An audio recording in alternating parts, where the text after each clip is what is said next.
नमस्कार दोस्तों, आप सभी का स्वागत है ऑप्ट्यूजस पे। तो CUET M economics entrance examination के लिए कल हमने जो है 20 क्वेश्चन आपके इंडिफरेंस कर्व एनालिसिस से कवर किया था। आज हम कुछ और MCQs को कवर करेंगे और काफ़ी इंपॉर्टेंट जो बीच बीच में पॉइंट्स होंगे उनको भी डिस्कस करते रहेंगे। तो अगर आपको वीडियो पसंद आ रहा होगा तो ज़रूर से लाइक शेयर करिएगा अपने फ्रेंड्स के साथ और सब्सक्राइब कर लीजिएगा चैनल को, क्योंकि जो CUET PG से रिलेटेड सारी अपडेट है वो यहीं पर दी जाएगी, आपकी काउंसलिंग से रिलेटेड भी और भी जो आपके इंपॉर्टेंट जो भी आपके न्यूज़ आता है उससे रिलेटेड भी। ठीक है। और अगर आपने हमारे टेलीग्राम ग्रुप को, जो कि CUET एम इकोनॉमिक्स के डिस्कशन ग्रुप के तौर पे है, तो आप उसको ज्वाइन कर लीजिएगा, मैंने लिंक डिस्क्रिप्शन में दे रखा है। ठीक है। अगर आप हमारे CUET एम इकोनॉमिक्स के सेकंड बैच जो कि रनिंग है उसको ज्वाइन करना चाहते हैं तो आप ज्वाइन कर सकते हैं। उसमें आपको लाइव लेक्चर, ठीक है, और रिकॉर्डेड जो है क्लासेस मिलती है। रेगुलर आपके लगभग 3 घंटे आपकी 3 आवर्स की जो है क्लास आपकी रन कर रही है इस समय। ठीक है, जिसमें कि आपके स्टैट्स और मैथ्स गेट क्वालिफाइड टीचर यहाँ पर पढ़ा रहे हैं। ठीक है। और याद रखिएगा 60 + 69 ऑलरेडी टेस्ट आपके पोस्ट हो चुके हैं इस क्लासरूम पे। और यहाँ पर 10 + टेस्ट सीरीज जो कि आपके एग्ज़ाम पे, जिसमें CBT और जो है CBT मोड में जो एग्ज़ाम होता है उस मोड में आपका करवाया जाएगा, जिसमें पार्ट A और पार्ट B भी जो है इंक्लूड होगा। मैराथन और रिवीजन भी आपको दिया जाएगा। ठीक है, मैराथन और जो है रिवीजन क्लासेस भी आपको जो है दी जाएंगी, तो ये भी जो है पॉइंट याद रखिएगा। ठीक है। तो जो है कॉन्टैक्ट नंबर आपको दिया गया है डिस्क्रिप्शन में, आप उस नंबर पे कांटेक्ट कर सकते हैं। ठीक है। ओके, तो चलिए स्टार्ट करेंगे यहाँ पर MCQ से। हमारा 21st MCQ रहेगा, क्योंकि कल 20 हमने कवर ऑलरेडी कर लिया था। MRS इज डिटरमाइंड बाई, किससे जो है डिटरमाइंड होता है? क्या सेटिस्फैक्शन लेवल ऑफ कंज्यूमर से, इनकम ऑफ कंज्यूमर, या फिर टेस्ट ऑफ कंज्यूमर से डिसाइड होता है, फिर प्रेफरेंस ऑफ द कंज्यूमर से। ठीक है। तो MRS जो होता है, मार्जिनल रेट ऑफ सब्सटीट्यूशन, ये किसके स्लोप और ग्रेडियंट को बताता है। स्लोप को और भी हम किस वर्ड से यूज़ करते हैं? ग्रेडियंट जो है टर्म आपके स्लोप के लिए यूज़ किया जाता है, जो कि delta sacrifice upon delta gain है। ठीक है, हम कितने क्वांटिटी ऑफ एक्स को सेक्रीफाइस कर रहे हैं टू गेट वाई। ठीक है। तो जो है यहाँ पर आपके दिखता है, ये आपका MRS होता है, जो कि किसके स्लोप को बताता है? आपके इंडिफरेंस कर्व के जो है स्लोप को बताता है। ठीक है, ये पॉइंट याद रखिएगा। तो याद रखिएगा ये आपके प्रेफरेंस ऑफ द कंज्यूमर से जो है डिटरमाइंड होता है। ऑप्शन नंबर यहाँ पर जो है D करेक्ट है। नेक्स्ट क्वेश्चन है आपका, और ये केस भी आपके इंडिफरेंस कर्व के अंतर्गत, कि अगर आपका एक ऐसा सिचुएशन बनता है जहाँ पर MRS is greater than PX/PY, अगर आपके PX/PY का केस है, तो यहाँ पर किसके कंजम्पशन को हम रिड्यूस करेंगे और किसके कंजम्पशन को आपके इंक्रीज़ करेंगे, ये केस को हम समझते हैं। तो आप इस ग्राफ को ज़रूर से देखिए, जहाँ पर कि आप देख रहे हैं कि ये इंडिफरेंस कर्व है, जो कि आपके टेंजेंट है आपके बेसिकली बजट लाइन पे। ठीक है, आपके इसी वजह से MRS का जो स्लोप है वो किसके बराबर है? आपके PX/PY। ये किसका स्लोप बता रहा है आपके? ये आप क्या याद रखिएगा, जो कि प्राइस लाइन जिसको कहा जाता है, बजट लाइन के स्लोप को बता रहा है, जबकि MRS किसके स्लोप को बताता है? आपके इंडिफरेंस कर्व के। तो यहाँ पर इस पॉइंट पे ये दोनों क्या है? टेंजेंट है। पर इसके आप देख सकते हैं कि ये वाला जो इंडिफरेंस कर्व है, जो जस्ट आपके जो आपके टेंजेंट वाला इंडिफरेंस कर्व उसके नीचे है, तो वो वाला इंडिफरेंस कर्व भी आपके बजट लाइन को 2 पॉइंट पे टच कर रहा है, एक पॉइंट B और एक पॉइंट C पे टच कर रहा है। ठीक है। तो जो है इस केस में आपका जो MRS होगा, यानी आपके जहाँ पर पॉइंट B है, यहाँ पर MRS is greater than PX/PY होगा। अच्छा, इसको समझते हैं कैसे हुआ ये। तो अगर हम ये आप इंडिफरेंस कर्व देख रहे होगे और आपका ये बजट लाइन है, आप इस पॉइंट B से थोड़ा सा लेफ्ट जाइए तो आप देखेंगे कि लेफ्ट जाने से हमें ये दिख रहा है कि जो ये IC है वो आपका ऊपर है और बजट लाइन क्या है? नीचे है। तो जब आपका IC ऊपर है तो उसका स्लोप भी आपका ज़्यादा होगा, तो MRS इज़ ग्रेटर देन आपके PX/PY वाला केस ये बन जाएगा। ठीक है। तो इस केस में हम क्या करेंगे कि कंजम्पशन ऑफ वाई, जो आपके वाई गुड है, ठीक है, इसके कंजम्पशन को क्या करेंगे? रिड्यूस करते जाएंगे। और हमारी कोशिश रहेगी कि हम इस वाले जो इंडिफरेंस कर्व है, मान लीजिए कि ये U0 आपका है, इस पर कोशिश करेंगे जाने की। तो यहाँ पर हम वाई के कंजम्पशन को लगातार रिड्यूस करेंगे और एक्स के कंजम्पशन को हम क्या करेंगे? यहाँ पर बढ़ाते जाएंगे, और फिर हम आ जाएंगे आपके जो है आपकी unique tangency point, that is आपका याद रखिएगा MRS = PX/PY पे के केस पे।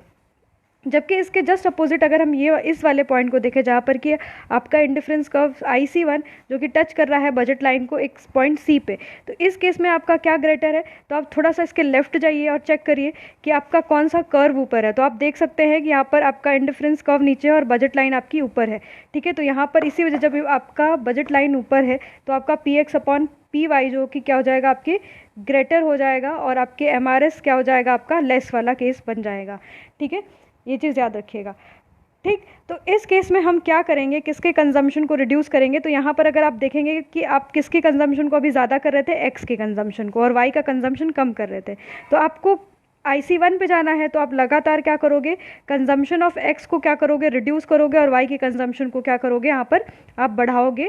ठीक है, ये चीज़ याद रखिएगा, तो आप इस वाले इंडिफरेंस कर पे जा पाओगे। ठीक है, तो यहाँ पर हम क्या करेंगे, इस वाले कंडीशन में हम एक्स के कंजम्पशन को बढ़ाएंगे और वाई के कंजम्पशन को रिड्यूस करेंगे।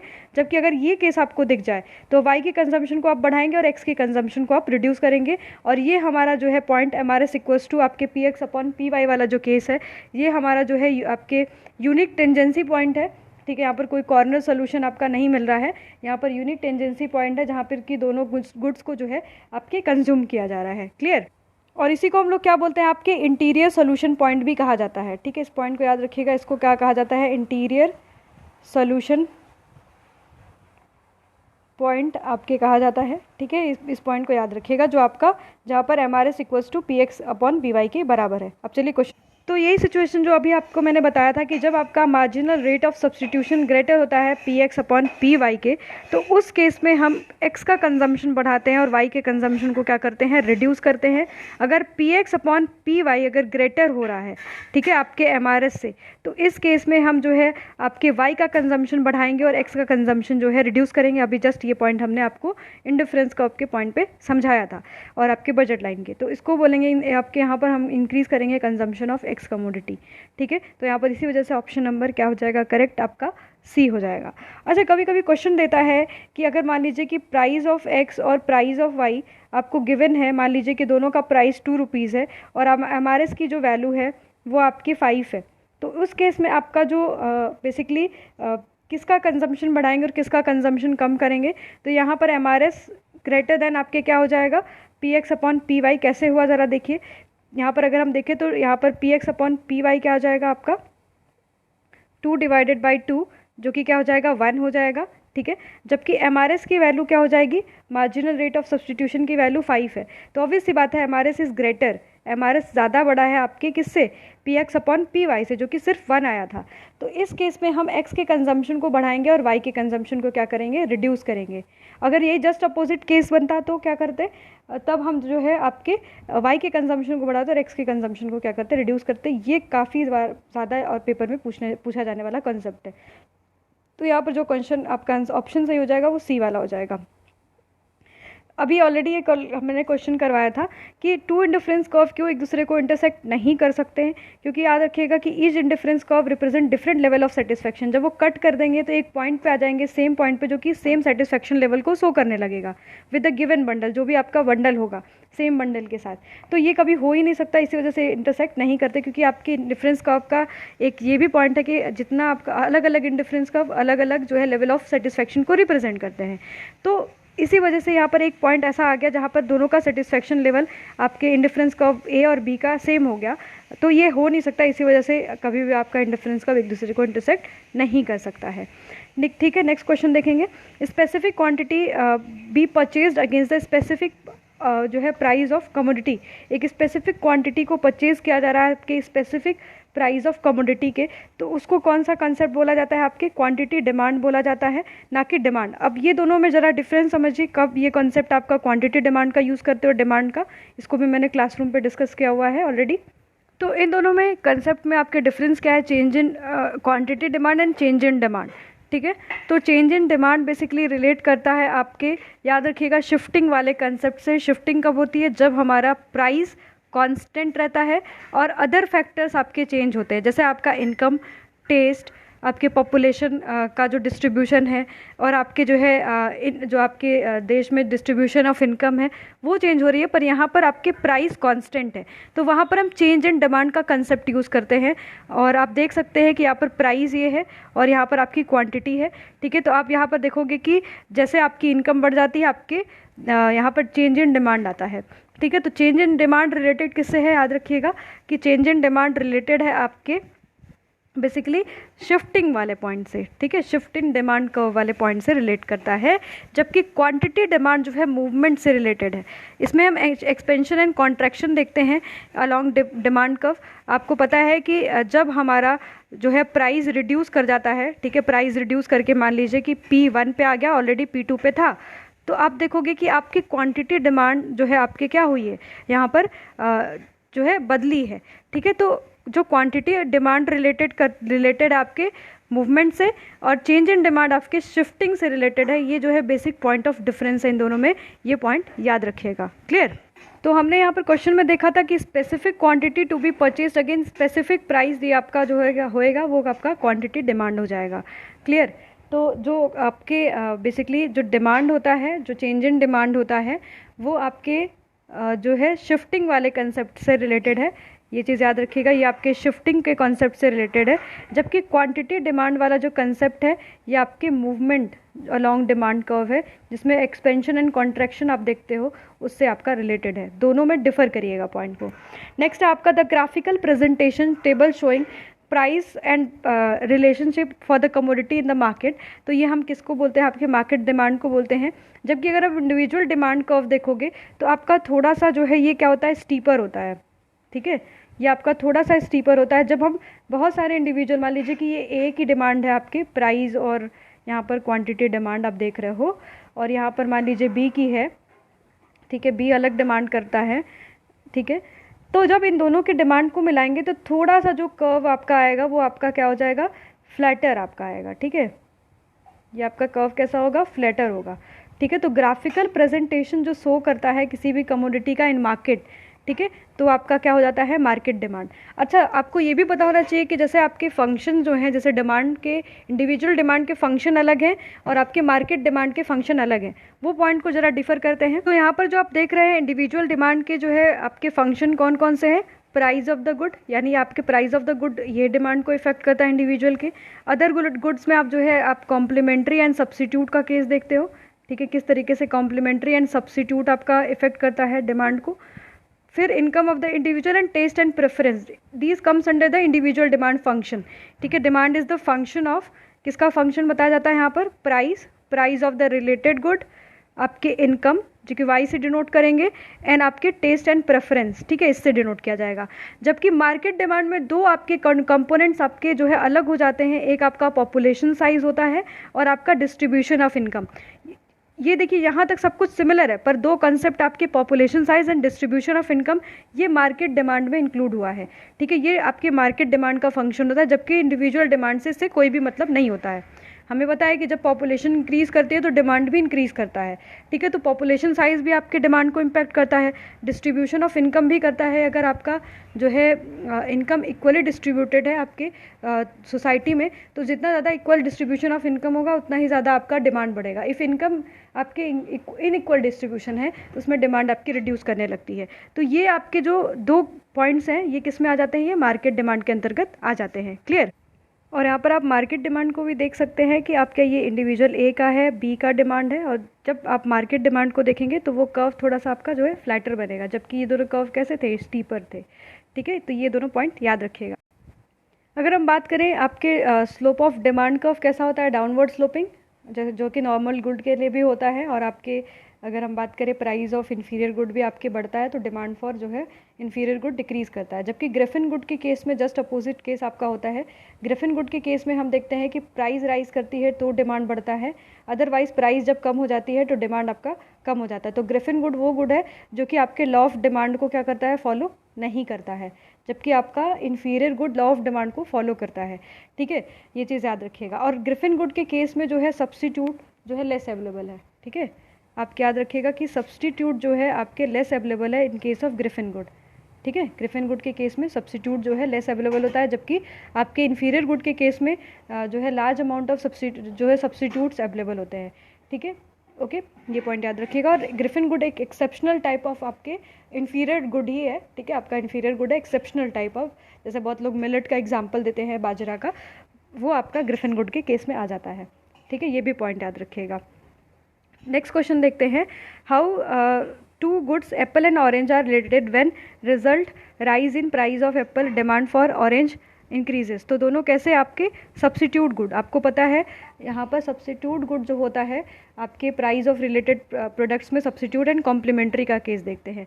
मान लीजिए कि एप्पल और ऑरेंज है, तो एप्पल का अगर मान लीजिए कि प्राइस इंक्रीज़ करेगा तो डिमांड फॉर जो है ऑरेंज यहाँ पर क्या होगा, राइस करेगा।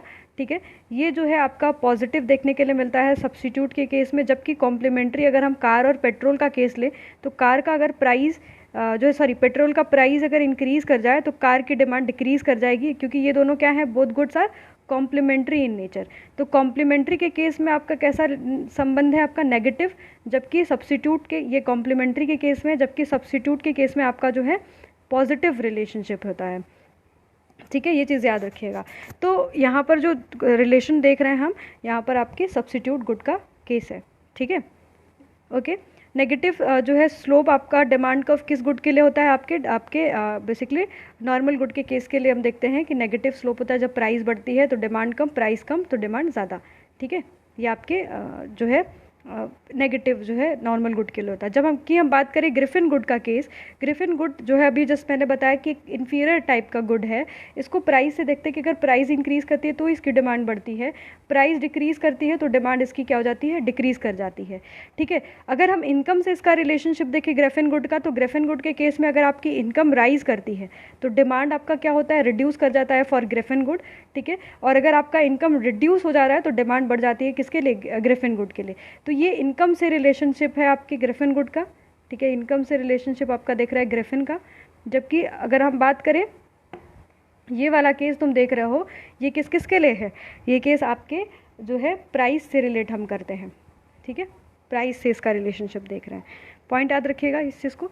तो यहाँ पर लॉ ऑफ डिमांड फेल्स हो जाता है आपके किस केस में, ग्रिफिन गुड के केस में, जबकि नॉर्मल गुड और इन्फीरियर गुड के केस में जो है फॉलो करता है। Inferior goods are those whose income effect is, income effect inferior good के केस में आपका कैसा होता है, क्या यहाँ पर पॉजिटिव होता है, नेगेटिव होता है, जीरो होगा या फिर नन ऑफ द अबव। ठीक है, तो याद रखिएगा कि इन्फीरियर गुड के केस में भी अगर आपकी इनकम इंक्रीज़ करती है तो डिमांड फॉर इन्फीरियर गुड जो है क्या करता है, आपकी डिक्रीज़ करता है। अगर इनकम डिक्रीज़ करती है तो डिमांड फॉर जो है इन्फीरियर गुड क्या करता है, इंक्रीज़ करता है। तो आपके इन्फीरियर गुड के केस में इनकम इफेक्ट आपका क्या होता है, नेगेटिव होता है। इस पॉइंट को याद रखिएगा। तो ऑप्शन नंबर यहाँ पर क्या बन जाएगा, करेक्ट ए वाला हो जाएगा। Which of the following pair substitute, कौन सा सब्स्टिट्यूट है, juice and cold drink substitute है, जबकि ये क्या है आपके कॉम्प्लीमेंट्री है, ये भी आपका जो है कॉम्प्लीमेंट्री है। ठीक है, ये पॉइंट याद रखिएगा। नेक्स्ट आपका Griffin paradox. In case of Griffin paradox the slope of demand curve is, Griffin paradox में क्या होता है, अगर हम देखते हैं कि प्राइस आपका आपके जो है वाई एक्सिस पे अगर क्वांटिटी इधर है तो हम देखते हैं कि जब आपका प्राइस राइज करता है तो आपकी डिमांड राइज करती है फॉर ग्रिफिन गुड। तो यहाँ पर जो है आपका स्लोप कैसा होगा डिमांड कर्व का, पॉजिटिव होगा। ऑप्शन नंबर यहाँ पर याद रखिएगा, करेक्ट हो जाएगा आपका बी वाला। नेक्स्ट है आपका is result in rise consumer income demand curve for course gain inferior good. ठीक है, आपकी अगर मान लीजिए कि इनकम कंज्यूमर की राइज की है, पूछ रहा है क्वेश्चन, तो डिमांड जो है कर्व क्या होगा फॉर इन्फीरियर गुड। ठीक है, तो याद रखिएगा कि अगर आपके बेसिकली इनकम राइज की होगी कंज्यूमर की, ये मान लीजिए कि आपका इनकम है, ये क्वांटिटी है। ठीक है, और यहाँ पर प्राइस बेसिकली कांस्टेंट है। तो अगर आपकी इनकम आप मान लीजिए कि इस डिमांड कर्व पे थे जिस पे आप क्वांटिटी Q1 कर रहे थे। ठीक है, अब मान लीजिए कि आपकी इनकम राइज कर गई। ठीक है, आपकी इनकम जो है बढ़ गई। ठीक है, तो इस केस में आप देखेंगे कि क्या होगा, यहाँ पर आपका जो है शिफ्ट कर जाएगा आपके इन्फीरियर गुड के लिए जो डिमांड कर्व है टुवर्ड्स लेफ्टवर्ड, यानी आप कम क्वांटिटी ऑफ क्या खरीदोगे, इन्फीरियर गुड को परचेज करोगे। इस पॉइंट को याद रखिएगा। तो यहाँ पर शिफ्ट होगा आपके डिमांड कर्व में लेफ्टवर्ड। ठीक है, लेफ्टवर्ड शिफ्टिंग देखने के लिए मिलेगी। नेक्स्ट आपका है two goods are complementary rise in price of one result. हमने अभी बताया कार एंड पेट्रोल का केस कि आपके पेट्रोल का अगर प्राइस राइज करता है तो डिमांड फॉर जो कार है वो रिड्यूस कर जाती है, वो आपका जो है ऑप्शन नंबर बी हो जाएगा, fall in demand for other, दूसरे के डिमांड में क्या होती है, कमी आ जाती है। किसके लिए जो है डिमांड कर्व आपका अपवर्ड राइजिंग होता है, याद रखिएगा ग्रिफिन गुड के लिए। अब कुछ जो है एक्सेप्शंस को देख लेते हैं। तो बैंडवैगन इफेक्ट के केस में जो है आपके लॉ ऑफ डिमांड फॉलो नहीं होता, क्योंकि यहाँ पर भी आपके डिमॉन्स्ट्रेशन इफेक्ट काम करता है, एक साइकोलॉजिकल इफेक्ट है जिसमें हम इमिटेट एंड कॉपी करते हैं लोगों को तो अगर प्राइस ज़्यादा भी होगा तो डिमांड आपकी क्या होगी, यहाँ पर बढ़ेगी। तो ये भी आपका एक्सेप्शन है, यहाँ पर भी लॉ ऑफ डिमांड जो है फॉलो नहीं होता है। अगर हम बात करें स्नॉब इफेक्ट की, तो ये एक यूनिक कमोडिटी है, ठीक है, जो जिसकी अपनी एक प्रेस्टीजियस वैल्यू है। वैसे ये प्राइस से रिलेट नहीं करता है, जितनी ज़्यादा प्रेस्टीजियस वैल्यू होगी उतनी ज़्यादा आपकी इसकी डिमांड होगी, ठीक है, ये चीज़ याद रखिएगा। तो यहाँ भी आपके लॉ ऑफ डिमांड जो है वॉयलेट होने लग। अगर हम वेवलेंट गुड की बात करें कि अगर मान लीजिए वेवलेंट गुड के केस में हम देखिए हाई क्वालिटी गुड्स होते हैं, यहाँ पर जितनी ज़्यादा उसकी प्राइस ज़्यादा होती है उसको ज़्यादा आपके हाई क्लास से बिलोंग करने वाला गुड माना जाता है, इतनी ही ज़्यादा उसकी डिमांड ज़्यादा होती है। तो इसी वजह से ये भी आपके वेवलेंट जो इफेक्ट है वो भी आपके लॉ ऑफ डिमांड को वॉयलेट करता है, ठीक है। तो अगर हम नॉर्मल डिमांड कर्व देखिए, ये आपकी नॉर्मल डिमांड कर्व है, तो वेवलेंट जो इफेक्ट होगा वो इस तरीके से काम करेगा। आप देख सकते हैं कि यहाँ पर ये लॉ ऑफ डिमांड, जितनी ज़्यादा इसकी प्राइस होते जाएगी उतना इसका ज़्यादा डिमांड बढ़ते जाएगा, ठीक है। तो यहाँ पर ये वेवलेंट इफेक्ट काम कर रहा है, ये भी आपके वॉयलेट करता है लॉ ऑफ डिमांड को। तो कौन कौन से इफेक्ट हो गए, वैगन इफेक्ट, स्नॉब इफेक्ट, वेवलेंट इफेक्ट, ठीक है, ये भी आपके लॉ ऑफ डिमांड को क्या करता है, वॉयलेट करता है, ठीक है। नेक्स्ट पॉइंट देखते हैं, नेक्स्ट क्वेश्चन। तो CUET एम इकोनॉमिक्स के लिए हमारा मॉक टेस्ट लॉन्च हो चुका है, जिसमें ऑलरेडी जो आप टॉपिक्स के MCQs देख रहे हो, इसी तरीके से और भी वहाँ पर कॉम्प्रिहेंसिव MCQs जो कि 70+ यहाँ पर टेस्ट दिया जाएगा। ऑलरेडी 72 टेस्ट वहाँ पर रनिंग है इस समय, सारे आपके जो है टॉपिक वाइज है, ठीक है, डिफरेंट आपके बेसिकली टॉपिक को कवर करेगा, माइक्रो, मैक्रो, इंटरनेशनल, पब्लिक, ठीक है, सारे को। और याद रखिएगा इंग्लिश मीडियम में है, 2500 क्वेश्चन लगभग कवर करने वाला है, जस्ट ₹350 पे। इस नंबर पे आप कांटेक्ट करके जरूर से हमारा टेस्ट सीरीज़ परचेज करिएगा। याद रखिएगा टारगेट है कि 90+ आपको टेस्ट सीरीज़ दिया जाए, जिसमें कि आपके 5-6 तो आपके जो है फुल फ्लेज्ड आपके कम से कम पूरे एग्ज़ाम बेस्ड आपके टेस्ट लगाए जाएंगे। तो कोशिश ये करिएगा कि जल्द से जल्द ज्वाइन करिए। और ऑलरेडी 72 जो है टेस्ट इसमें चल रहा है, और पिछले साल हमारे इसी मॉक टेस्ट बैच से ऑल इंडिया रैंक 1, 2 और आपके 15th रैंक जो है स्टूडेंट्स आए थे, ठीक है। तो और भी बच्चों का जो सिलेक्शन हुआ है वो BHU, JNU, BBAU और भी यूनिवर्सिटीज़ में सेलेक्ट हुए हैं, तो काफ़ी हेल्पफुल था उनके लिए, और आपके लिए भी फॉर श्योर ये हेल्पफुल रहेगा। Must join over test series batch, ठीक है, और इस नंबर पे आप कांटेक्ट करके ज़रूर करिएगा, ठीक है। ऑलरेडी बहुत सारे बच्चे ज्वाइन कर चुके हैं, अब आपका बस वेट है, ठीक है। तो नेक्स्ट क्वेश्चन देखते हैं। तो मूवमेंट अलॉन्ग क्वेश्चन दिया है 36, movement of along demand curve occurs due to. तो क्यों होता है मूवमेंट अलॉन्ग डिमांड कर्व, आप देखते हो क्योंकि आपके प्राइस में चेंज हो रहा है। आप मान लीजिए इस प्राइस पे 10 रुपीज़ और आपकी कमोडिटी का प्राइस 8 हुआ है, तो आपकी डिमांड जो है बढ़ जाएगी, Q1 से आप Q2 पे चले जाओगे, तो आपका डिमांड कर्व क्या कर गया, एक्सपेंड कर गया, एक्सपेंशन हुआ, ठीक है। और आपके ऐसी जैसे अगर फिर प्राइस इंक्रीज़ करके आपके जो है ऊपर वाले मतलब आपके 10 पे चले जाए, तो आप देखोगे क्वांटिटी कम हो जाएगी। तो ये क्यों हो रहा है, क्योंकि प्राइस चेंज हो रही है और अदर फैक्टर्स आपके कांस्टेंट है, जैसे इनकम, प्रेफरेंस, है ना, वो सारे फैक्टर्स यहाँ पर कांस्टेंट लिए गए हैं। 40 क्वेश्चन तक करेंगे, फिर नेक्स्ट क्वेश्चन जो है और नेक्स्ट वीडियो में देखा जाएगा। नेक्स्ट है आपका an increase in the price elasticity will cause the demand elastic appliances to. यहाँ पर अगर मान लीजिए कि प्राइस आपके इंक्रीज़ किया है, ठीक है, electricity of wit, increase in the price of electricity will cause demand for electric appliances. Obvious सी बात है, यहाँ पर लॉ ऑफ डिमांड ही काम कर रहा है, इन प्राइस इंक्रीज करिए तो डिमांड क्या हो जाएगा, कम हो जाएगा। Easiest question. नेक्स्ट क्वेश्चन देखेंगे, शिफ्ट ऑफ डिमांड कर्व क्यों होता है। यहाँ पर सारे और भी फैक्टर्स को आपके जो है कांस्टेंट नहीं लिया जाता है, यहाँ पर प्राइस कांस्टेंट रहता है आपकी जब शिफ्ट होता है डिमांड कर्व, और भी जो फैक्टर्स होते हैं वो आपके क्या होते हैं, चेंज होते हैं। जैसे आप देख रहे हो, ये आपका मान लीजिए प्राइस था वो कांस्टेंट था, तो आप देखोगे कि इनकम के अगर मान लीजिए बढ़ गया आपका इनकम, तो आपका डिमांड कर्व क्या हो जाएगा, शिफ्ट कर जाएगा आउटवर्ड। अगर इनकम कम हो जाएगी तो डिमांड कर्व अंदर की तरफ चल जाएगा। तो यहाँ पर change in demand due to other factors rather than आपके प्राइस यहाँ पर आपका कांस्टेंट है। नेक्स्ट केस है आपका the fall in income of consumer will cause. अगर इनकम कंज्यूमर का फॉल कर जा रहा है तो डिमांड किधर की तरफ शिफ्ट होगा, ईजी, अभी जस्ट बताया मैंने कि अगर कंज्यूमर का ये मान लीजिए क्वांटिटी आपका जो कमोडिटी है उसका प्राइस कांस्टेंट है, ये आपका डिमांड है, ठीक है।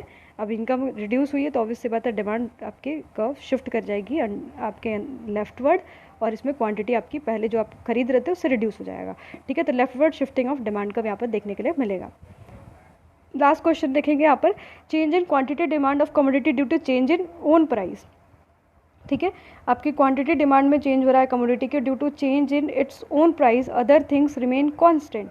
आपके अदर थिंग्स कांस्टेंट लिया गया है, सिर्फ प्राइस को देखा जा रहा है, तो यहाँ पर कौन सा इफेक्ट काम करता है, आपके प्राइस इफेक्ट काम करता है। प्राइस इफेक्ट अगर हम बात करें नॉर्मल गुड के केस में तो क्या होता है, when price increases demand decreases, ठीक है। तो प्राइस इफेक्ट नेगेटिव होता है आपके नॉर्मल गुड के केस में।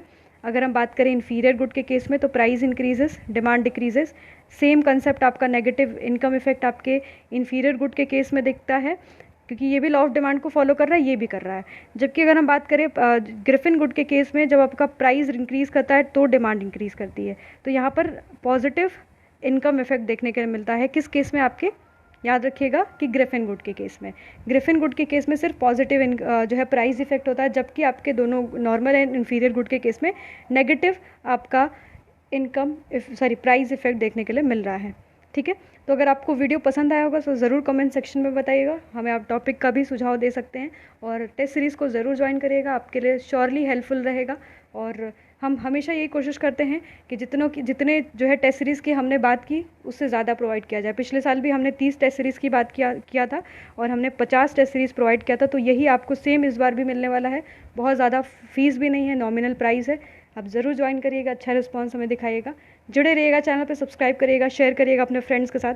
धन्यवाद।